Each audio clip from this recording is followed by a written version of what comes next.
IMF പാകിസ്ഥാനിന് നൽകിയ 8500 കോടി രൂപ നമ്മളുടെ കാശ്മീരിനെ നശിപ്പിക്കാനുള്ള റീഇംബേഴ്സ്മെൻറ്റ് തന്നെയാണോ എന്നുള്ളത് ജമ്മു കാശ്മീർ മുഖ്യമന്ത്രി ഒമർ അബ്ദുള്ള പറഞ്ഞിട്ടുണ്ട്. ജമ്മു കാശ്മീരിനെ നശിപ്പിക്കാനുള്ള ഒരു സന്നാഹത്തിന് വേണ്ടി തന്നെയാണോ IMF ഈ 8500 കോടി രൂപ എന്ന് നൽകിയത് എന്നുള്ളത്. കാരണം പാകിസ്ഥാൻ ഒരു സാമ്പത്തികമായി പരാജയപ്പെട്ടു നിൽക്കുന്ന ഒരവസ്ഥയിൽ തന്നെയാണ്. സാമ്പത്തികമായി മാത്രമല്ല, സൈനികമായിട്ടും മറ്റുള്ള കാര്യങ്ങളിലെല്ലാം ഇതിനിടയിൽ അവർക്കുണ്ടാകുന്ന പ്രകൃതി ദുരന്തം, അവരുടെ ഇതിൻ്റെ അകത്തളങ്ങളിലുള്ള ബലൂചിസ്ഥാൻ്റെ ഇടപെടലുകൾ അല്ലെങ്കിൽ അതിൻ്റെ ആക്രമണങ്ങൾ, ഇതെല്ലാം കൊണ്ടും ഒരു ചതുരംഗ വലയത്തിൽ, ഒരു ചിലന്തി വലയിൽ തന്നെ പാകിസ്ഥാൻ അകപ്പെട്ടിരിക്കുന്ന ഈ ഒരു അവസ്ഥയിലാണ് ഇവർക്ക് 8500 കോടി രൂപ IMF ഇപ്പം ഒരു സഹായവുമായിട്ട് അവർക്ക് ചെന്നിരിക്കുന്നത്. മാത്രമല്ല, ഇതിനിടയിൽ പല രാജ്യങ്ങളും അറിയാതെ തന്നെ, അതായത് മറ്റുള്ളവർ അറിയാതെ തന്നെയും ഇൻഡയറക്റ്റ്ലി തുർക്കി പോലുള്ള രാജ്യങ്ങൾ ആയുധ ശേഖരം അല്ലെങ്കിൽ ആയുധം ഇവർക്ക് നൽകുന്നു എന്നുള്ള വാർത്തകളൊക്കെ വരുന്നുണ്ട്. അപ്പം ഇത്തരത്തിൽ ഒരു തീവ്രവാദത്തിന് എതിരെ ഇന്ത്യ നടത്തുന്ന ഈ ഒരു പോരാട്ടം, ഇന്ത്യ അങ്ങോട്ട് ചെന്നതല്ല, ഇങ്ങോട്ട് കയറി വന്ന് സിവിലിയൻസിന് നേരെ ആക്രമിച്ച് 26 പേരുടെ ജീവനെടുത്ത് ഇന്ത്യ മൗനമായിട്ട് ഇരുന്ന ഈ ഒരു ഈവൻ പുൽവാമ ആക്രമണം, മുംബൈ ആക്രമണത്തിനൊക്കെ ശേഷവും ഇന്ത്യ വലിയ തിരിച്ചടികളൊന്നും പാകിസ്ഥാന് നൽകിയില്ല. അപ്പോൾ അത്രയേറെ മൗനത്തിലും അത്രയേറെ പല കാര്യങ്ങളിലും സംയമനത്തോടെ ക്ഷമയോടെ ഇരുന്ന ഇന്ത്യക്ക് നേരെയാണ് വീണ്ടും 2025 ഇത്തരത്തിലുള്ള ഒരു ആക്രമണം പാകിസ്ഥാൻ ഉതിർത്തുവിട്ടത്.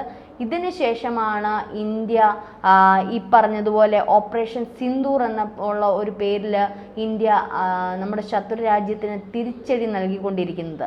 അപ്പോൾ ഇതിനിടയിൽ സഹായ ഹസ്തവുമായിട്ട് പോകുന്നത് അത് എത്രമാത്രം ഇന്ത്യയെ ബാധിക്കും എന്നുള്ളത് ചിന്തിക്കേണ്ടിയിരിക്കുന്ന ഒരു കാര്യമാണ്. ഇപ്പോൾ ഒമർ അബ്ദുള്ള പറഞ്ഞതുപോലെ IMF അതിൻ്റെ ബോർഡ് മീറ്റിങ്ങിൽ പാകിസ്ഥാനെ എക്സ്റ്റൻഡഡ് ഫണ്ട് ഫെസിലിറ്റി ലെൻഡിങ് പ്രോഗ്രാമിൻ്റെ ഭാഗമായി $1 ബില്യൺ റെസിലിയൻസ് ആൻഡ് സസ്റ്റൈനബിലിറ്റി ഫെസിലിറ്റിക്ക് കീഴിൽ $1.4 മില്യൺ അനുവദിച്ചു എന്നുള്ള രീതിയിലാണ് ജമ്മു കാശ്മീർ, പഞ്ചാബ്, രാജസ്ഥാൻ, ഗുജറാത്ത് എന്നിവിടങ്ങളിലെ പ്രദേശങ്ങളിലെ ഡ്രോണുകളും മിസൈലുകളും ഉപയോഗിച്ച് ഇസ്ലാമാബാദ് ലക്ഷ്യം വെക്കുന്നത് തുടരുമ്പോഴാണ് ഇത്തരത്തിലുള്ള ഒരു നീക്കം പാകിസ്ഥാന് കിട്ടിയത് അല്ലെങ്കിൽ IMFനുണ്ടായത്. അപ്പം അവരൊരു സാമ്പത്തിക ഭദ്രതയ്ക്ക് വേണ്ടിയിട്ടാണ് ഇത്തരത്തിലുള്ള കാര്യങ്ങൾ കൊടുത്തത്. അതിൻ്റെ ഫലമായിട്ട് ഇന്നലെ അവർക്കത് ആ വായ്പ അനുവദിക്കുകയും ചെയ്തു. പക്ഷേ ഇത് വളരെയധികം ഒന്ന് ആലോചിക്കേണ്ടിയിരിക്കുന്നു. മാത്രമല്ല, അവിടുത്തെ ആണവായുധവുമായി ബന്ധപ്പെട്ട ഇതിൻ്റെ പ്രധാനപ്പെട്ട ഷഹബാസാണ് അതിൻ്റെ പ്രധാനപ്പെട്ട വ്യക്തി. അപ്പോൾ ആണവായുധവുമായി ബന്ധപ്പെട്ട രീതിയിൽ അവർ അത്തരത്തിലുള്ള ഒരു അവലോകന ചർച്ചകളൊക്കെ ഇന്നലെ നടത്തിയിരുന്നു. അപ്പോൾ അത് എന്തുമാത്രം ഇനി ഇന്ത്യക്കെതിരെ പ്രയോഗിക്കാൻ സാധ്യതയുണ്ട് എന്നുള്ളതും കൂടെ ചിന്തിക്കേണ്ടിയിരിക്കുന്നു. അപ്പോൾ ഇത്തരത്തിൽ ഒരു വലിയൊരു യുദ്ധത്തിലേക്കുള്ളൊരു പോക്കാണ് പാകിസ്ഥാൻ നോക്കുന്നതെങ്കിൽ പലരും പാകിസ്ഥാനെ സഹായിക്കാൻ അല്ലെങ്കിൽ ഇൻഡയറക്റ്റ്ലി സഹായിക്കാൻ സന്നദ്ധരായിട്ട് വരുന്നുണ്ട് എന്നുള്ള വാർത്തകളും കിട്ടുന്നുണ്ട്. അങ്ങനെയെങ്കിൽ വലിയൊരു യുദ്ധത്തിലേക്ക് തന്നെ ഇന്ത്യ പോകേണ്ടതായിട്ടുണ്ട്. ഇന്ത്യ പോവുക തന്നെ ചെയ്യും. കാരണം ഇന്ത്യക്കും ഒപ്പം നിൽക്കാൻ നിരവധി രാജ്യങ്ങൾ, വൻകിട ശക്തികൾ തന്നെ ഇന്ത്യക്കും ഒപ്പമുണ്ട്. മാത്രമല്ല, അതിനുവേണ്ട സന്നാഹങ്ങൾ നമ്മുടെ പ്രധാനമന്ത്രി സൈന്യത്തോട് പറഞ്ഞത് നിങ്ങൾ ധൈര്യമായി പ്രവർത്തിച്ചോളൂ എന്നുള്ള തരത്തിലാണ്. പക്ഷെ നിലവിൽ ഈ നിമിഷം വരെ ഇന്ത്യ ഒന്ന് പ്രതിരോധിക്കാൻ പോലും പാകിസ്ഥാന് പറ്റുന്നില്ല എന്നുള്ളതാണ് ആശ്ചര്യവഹമായിട്ട് തോന്നുന്നത്. എന്തായാലും അതിനു വേണ്ടുന്ന സന്നാഹങ്ങളൊക്കെ പാകിസ്ഥാൻ കൂട്ടുന്നുണ്ട്, പലരുടെയും കാലു പിടിക്കുന്നുണ്ട്. ഇതിനിടയിൽ ഇവരുടെ ആഭ്യന്തര കലാപം വരെ പാകിസ്ഥാനെ വല്ലാതെ തളർത്തുന്നു. കലാപം മാത്രമല്ല, പ്രകൃതി പോലും പാകിസ്ഥാന് എതിരായിട്ട് തന്നെ വരുന്ന ഒരു കാലം, ഭൂകമ്പമായാലും ഇത്തരത്തിലുള്ള പ്രകൃതിക്ഷോഭങ്ങളൊക്കെ പാകിസ്ഥാന് ഒരു ഭാഗത്ത് നിൽക്കുകയാണ്. ജനങ്ങൾ തന്നെ അവർക്ക് എതിരായിട്ട് തിരിയുന്നുണ്ട്. മന്ത്രിസഭയിൽ പോലും പല MP മാർ പോലും കരച്ചിലും പിഴിച്ചിലുമായിട്ട് ഇതിൻ്റെ അതിൻ്റെ ആവശ്യമുണ്ടോ? ഇന്ത്യയെ തിരിച്ചടിക്കുമ്പോൾ ശ്രദ്ധാപൂർവം നിങ്ങൾ ചെയ്യേണ്ടതായിട്ടുണ്ട്, നിങ്ങൾ അങ്ങനെ തിരിച്ചടിക്കരുത് എന്നുള്ള തരത്തിൽ പല വിമർശനങ്ങളും ഇത്തരത്തിലുള്ള പല കാര്യങ്ങളും ഷഹബാസിനെതിരെ നിങ്ങൾക്ക് വേണമെങ്കിൽ അമേരിക്കയിലോ UK-യിലോ ഒക്കെ നിങ്ങൾക്ക് സ്ഥലങ്ങളും വീടുകളും ഒക്കെയാണ്, നിങ്ങൾക്ക് ഇവിടുന്ന് രക്ഷപ്പെടാം, പക്ഷേ ഞങ്ങളെപ്പോലുള്ള സാധാരണ ആൾക്കാർ എങ്ങോട്ടേക്ക് പോകും എന്നുള്ള ചോദ്യങ്ങൾ വരെ അവരുടെ പാർലമെൻറ്റ് ഉയർന്നു വന്നു. അപ്പോൾ അത്തരത്തിൽ അതിനകത്ത് തന്നെ ആഭ്യന്തരപരമായിട്ട് തന്നെ വളരെ വീക്കായിട്ടുള്ള ഒരവസ്ഥയിലാണ്. പക്ഷേ പാകിസ്ഥാൻ ഒരിക്കലും ഒറ്റയ്ക്ക് നിന്ന് ഇന്ത്യയെ പോരാടാൻ പറ്റില്ല എന്നുള്ള എല്ലാവർക്കും അറിയാം. അതൊരിക്കലും നടക്കുന്ന കാര്യമല്ല. ഇന്ത്യ എന്ന വൻ ശക്തിയെ ജയിക്കാൻ മാത്രം പാകിസ്ഥാനുള്ള യുദ്ധക്കോപ്പുകളോ അല്ലെങ്കിൽ വിമാനങ്ങളോ അല്ലെങ്കിൽ ഇത്തരത്തിലുള്ള ആയുധങ്ങളോ ശേഖരങ്ങളോ ഒന്നും തന്നെ ഇല്ല. പക്ഷെ പാകിസ്ഥാനെ പിന്തുണയ്ക്കാൻ പല രാജ്യങ്ങൾ മുന്നോട്ട് വന്നു കഴിഞ്ഞാൽ, തുർക്കി പോലുള്ള രാജ്യങ്ങൾ അതിന് വേണ്ടുന്ന ആയുധങ്ങൾ എത്തിച്ചു കൊടുക്കുന്നു എന്നുള്ള തരത്തിലുള്ള വാർത്തകളൊക്കെ വരുന്നുണ്ട്. അപ്പോൾ ഇത്തരത്തിൽ അങ്ങനെ വന്നു കഴിഞ്ഞാൽ ഒരു പക്ഷേ ഇന്ത്യ കുറച്ചുകൂടി ഗൗരവതരമായിട്ടുള്ള കാര്യങ്ങളിലേക്ക് നീങ്ങേണ്ടിയിരിക്കുന്നു. എന്തായാലും ഇന്ന് ചർച്ചകൾ തന്നെ നടക്കുന്നുണ്ട്. അത് മാത്രമല്ല, ഡ്രോണുകൾ, ദീർഘദൂര ആയുധങ്ങൾ ഉപയോഗിച്ചാണ് പാകിസ്ഥാൻ സൈന്യം നിയന്ത്രണ രേഖയിൽ വെടിയുതിർത്തത്. മിക്ക ആക്രമണങ്ങളെ ഇന്ത്യൻ സൈന്യം ചെറുത്തു നിന്നു എന്നുള്ളതാണ് നമുക്ക് ഈ നിമിഷം വരെ നമുക്ക് ആശ്വസിക്കാൻ പറ്റുന്ന അല്ലെങ്കിൽ നമുക്ക് സന്തോഷിക്കാൻ പറ്റുന്ന ഒരു കാര്യം. പക്ഷെ അതിനപ്പുറം ഇന്ന് അവർ ചെയ്യുന്നതിന് ഇത് മാത്രമല്ല, ഒരു നല്ലൊരു നമ്മുടെ അന്വേഷണ ഏജൻസികൾ വലിയ പക്വതയോടുകൂടി വലിയ ബുദ്ധിപരമായിട്ടാണ് നീങ്ങുന്നത്. അപ്പോൾ പാകിസ്ഥാൻ്റെ ഒരു ചാരവൃത്തി തന്നെയുണ്ട്. അതായത് പാകിസ്ഥാൻ എന്തൊക്കെയാണ്, ഏതൊക്കെ തരത്തിലാണ് എന്നുള്ള തരത്തിൽ അന്വേഷണ ഏജൻസികൾക്ക് കിട്ടുകയും അതിനനുസരിച്ച് ഇവിടുന്ന് സൈന്യത്തിന് ചലിക്കാൻ പറ്റുന്നു എന്നുള്ളതാണ് പ്രധാനപ്പെട്ട ഒന്ന് തന്നെ.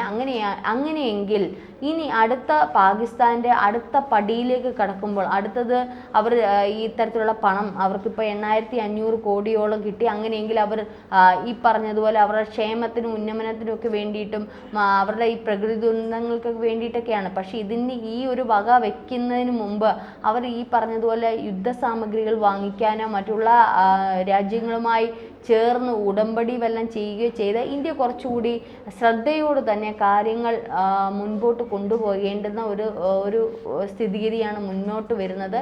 അങ്ങനെയെങ്കിൽ ഇന്ത്യക്ക് കുറച്ചുകൂടി എന്താ പറയുക ഊർജ്ജസ്വലതയോട് കുറച്ചുകൂടി ബുദ്ധിപരമായിട്ട് കുറച്ചുകൂടി ഈ ആണവായുധമോ മറ്റെന്തെങ്കിലും പാകിസ്ഥാൻ പ്രയോഗിക്കുകയാണെങ്കിൽ, അങ്ങനെ ഒരു എന്തെങ്കിലും കിട്ടുകയാണെങ്കിൽ ഇന്ത്യ അതിന് കുറച്ചുകൂടി ഗൗരവതരമായിട്ട് ഈ കാര്യങ്ങൾ നോക്കേണ്ടതായിട്ടുള്ള സന്ദർഭമാണിത്. അതിനു വേണ്ടുന്ന അവലോകന സമ്മേളനം ഈ പറഞ്ഞതുപോലെ മീറ്റിങ്ങിൽ ഇന്ന് തന്നെ കൂടുന്നുണ്ട്. പ്രധാനമന്ത്രിയുടെ നേതൃത്വത്തിൽ തന്നെ ഈ പറഞ്ഞതുപോലെ മീറ്റിങ്ങും മറ്റുള്ള കാര്യങ്ങളൊക്കെ ഇന്ന് തന്നെ നടന്നുകൊണ്ടിരിക്കുകയാണ്. അങ്ങനെയാണ് വലിയൊരു യുദ്ധത്തിലേക്ക് കടക്കുകയാണ് ചെയ്യുന്നത്. എന്ത് തന്നെയായാലും പാകിസ്ഥാൻ ഒന്ന് വെറുതെ പ്രകോപനമില്ലാതെ ഇന്ത്യയെ ഇങ്ങനെ മാന്തി ചോണ്ടി നിൽക്കുന്ന ഈ ഒരവസ്ഥയിൽ ഒരു പ്രകോപനവും ഇല്ലാതെ അങ്ങോട്ട് തിരിച്ചൊരു പ്രകോപനവും ഇല്ലാണ്ട് നിൽക്കുമ്പോഴാണ് ഇങ്ങോട്ട് വന്ന് അറ്റാക്ക് ചെയ്തുകൊണ്ടിരിക്കുന്നത്. അപ്പോൾ ഇതിന് തിരിച്ചടി എന്നുള്ള രീതിയിൽ ഇന്ത്യ തികച്ചും ശക്തമായിട്ട് തന്നെ കൊടുത്തുകൊണ്ടിരിക്കുന്നു. ഇതുവരെ അവർക്ക് അതിനെ തടയാൻ പറ്റുന്നില്ല. പക്ഷേ അതുകൊണ്ട് തന്നെ അവർ പല രീതിയിലുള്ള കാര്യങ്ങൾ ഇന്ത്യക്കെതിരെ പ്രയോഗിക്കാൻ സാധ്യതയുണ്ട്. ഈ പറഞ്ഞതുപോലെ തുർക്കിയെ കൂട്ടുപിടിക്കുന്നുണ്ട്. തുർക്കിയുമായിട്ടുള്ള ഒരു സ്വരച്ചേർച്ചയിൽ ഒരു സൗമ്യതയിൽ ഒരു സൗഹൃദത്തിൻ്റെ ഫലമായിട്ട് ആയുധങ്ങൾ ശേഖരിക്കാൻ സാധ്യതയുണ്ട്. മാത്രമല്ല മറ്റുള്ള രാജ്യങ്ങൾ, അറബ് രാജ്യങ്ങളുടെ പുറകെ ഇവർ നടക്കുന്നുണ്ട്. പക്ഷെ ആരും വലിയ ഗൗനിക്കാതെ അവരവരുടെ കാര്യങ്ങളിൽ നോക്കി പോകുന്നുണ്ടെങ്കിലും ഇതിനിടയിൽ മറ്റേതെങ്കിലും രാജ്യങ്ങൾ നിൽക്കുകയാണെങ്കിൽ തീർച്ചയായിട്ടും ഇത് ശ്രദ്ധിക്കേണ്ടുന്ന ഒരു കാര്യമാണ്. മാത്രമല്ല റഷ്യ ഇന്ത്യക്ക് വളരെ വലിയൊരു സപ്പോർട്ടായിട്ട് നിൽക്കുന്നു എന്നുള്ളതാണ് മറ്റൊരു പാകിസ്ഥാനെ ഭയപ്പെടുത്തുന്ന ഒരു കാര്യം. അമേരിക്കൻ റഷ്യക്ക് ഇന്ത്യയോടൊപ്പം ഉണ്ട് എന്നുള്ളതാണ്. എന്ത് തന്നെയായാലും വലിയൊരു യുദ്ധത്തിലേക്ക് തന്നെയാണ് പാകിസ്ഥാൻ ഒരടി പോലും മാറാതെ വലിയൊരു യുദ്ധത്തിലേക്ക് തന്നെയാണ് കിടക്കുന്നത്. എന്ത് തന്നെയായാലും യുദ്ധത്തിൽ ഒരിക്കലും പാകിസ്ഥാൻ ഒറ്റയ്ക്ക് നേരിടാൻ പറ്റില്ല.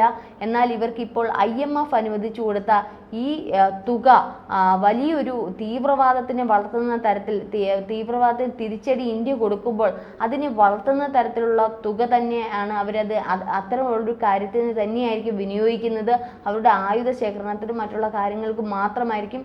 അത് ഇന്ത്യ ശ്രദ്ധാപൂർവം അത് ശ്രദ്ധിക്കേണ്ടുന്ന ഒരു സമയം തന്നെയാണ്. ഈ ഒരു സന്ദർഭത്തിൽ അവർക്ക് ഈ ഒരു തുക കൈമാറി പിന്മാറിയതിന് ഇന്ത്യയിലുള്ള പല ഉദ്യോഗസ്ഥർ അല്ലെങ്കിൽ പല ഉന്നത തലത്തിലുള്ളവരും ശ്രദ്ധപൂർവമാണ് അത് നോക്കിക്കാണുന്നത്. മാത്രമല്ല ഇന്ത്യ ഇന്നലെ ആ ഒരു വോട്ടിംഗ് ഇതിൽ നിന്നും പിന്മാറിയിരുന്നു. ഇത് തീവ്രവാദത്തിന് വേണ്ടിയാണ് ഇത്തരത്തിലുള്ള രൂപ അവർ ചെലവഴിക്കുന്നത് എന്നുള്ളൊരു ബോധ്യപ്പെടുത്തൽ തന്നെ ഇന്ത്യ നടത്തിയിരുന്നു. എന്നാൽ അവർക്ക് ആ തുക അനുവദിക്കുകയാണ് ചെയ്തത്. കഴിഞ്ഞ തവണ 2019 അവർ ഇത്തരത്തിലുള്ള ഒരു തുക അവർ ആവശ്യപ്പെട്ടതും അത് കിട്ടിയതും. പക്ഷെ അതിന് പോലും ആ ഒരു തുക പോലും വേണ്ടുന്ന രീതി വിനിയോഗിക്കാതെ കൂടുതലും ഇത്തരത്തിൽ തീവ്രവാദ ജനങ്ങളുടെ നന്മയ്ക്കോ ജനങ്ങൾക്കോ അല്ലെങ്കിൽ രാജ്യത്തിനു വേണ്ടി വിനിയോഗിക്കാതെ ഇത്തരത്തിലുള്ള തീവ്രവാദ പ്രവർത്തനങ്ങൾക്ക് വേണ്ടി വിനിയോഗിക്കുമ്പോൾ അത് കൂടുതൽ മറ്റുള്ള ലോകരാജ്യങ്ങൾ, ഒരു രാജ്യത്തിന് മാത്രമല്ല മറ്റുള്ള ഒരു ലോകരാജ്യങ്ങൾ പോലും ശ്രദ്ധയോടെ കൈകാര്യം ചെയ്യേണ്ടുന്ന സമയമായിരുന്നു. പക്ഷേ ഈ ഒരു തുക അനുവദിച്ചതിൽ ഈ ഒരു സന്ദർഭത്തിൽ വലിയൊരു പ്രശ്നമാണ് ഉരുത്തിരിഞ്ഞു വരുന്നത്. എന്ത് തന്നെയായാലും പാകിസ്ഥാൻ തീവ്രവാദികളുടെ ഒരു ഹബ്ബ് തന്നെയാണ്, അതിൽ യാതൊരു മാറ്റവുമില്ല. എന്ത് തന്നെയായാലും ഇന്ത്യ തിരിച്ചടി നല്ല രീതിയിൽ തന്നെ കൊടുത്തുകൊണ്ടിരിക്കുകയാണ്. അത് നിർത്താൻ പോകുന്നില്ല. ഒരു ഇഞ്ച് പോലും ഇന്ത്യ പിന്മാറില്ല. കാരണം ഒരുപാട് പ്രാവശ്യം നിരവധി തവണയാണ് ഇത്തരത്തിൽ പാകിസ്ഥാനിൽ നിന്ന് പ്രകോപനം ഉണ്ടായിരിക്കുന്നത്. എന്തായാലും ഇത്തവണ ഇന്ത്യ വെറുതെ വിടില്ല എന്നുള്ളതാണ് വസ്തുത.